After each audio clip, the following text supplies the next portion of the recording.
শ্মশানে কালুহারির কাছে বিক্রয় হয়ে এখন দিনের বেলায় শুকর চড়াই আর রাতের বেলায় মনিকার ঘাটে মরা পড়ায়।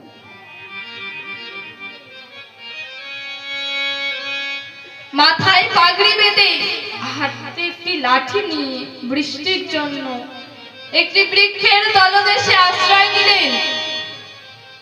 সহসা শুনতে পেল কান্নার ধ্বনি।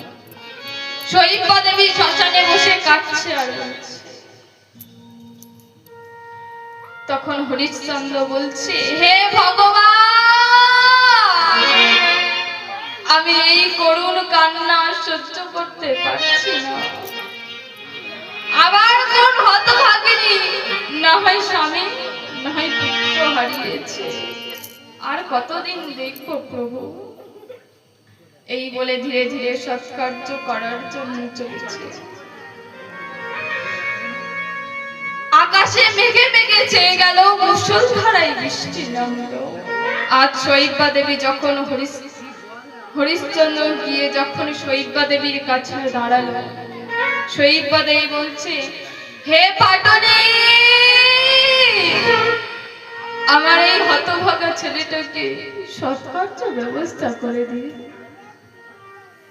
তখন হরিশ্চন্দ্র বলছে, এই ঘাটে সৎকার্য করতে গেলে 5 কাউন করি লাগবে। তখন শৈব্যা দেবী বলছে, কোথা পাবো 5 কাউন করি?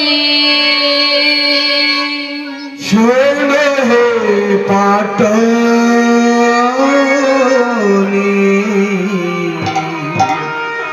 কোথা পাবো 5 কাউন করি?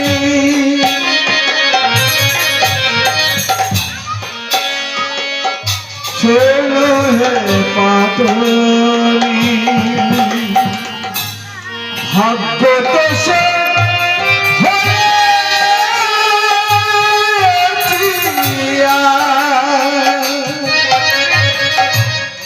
আমি অভাব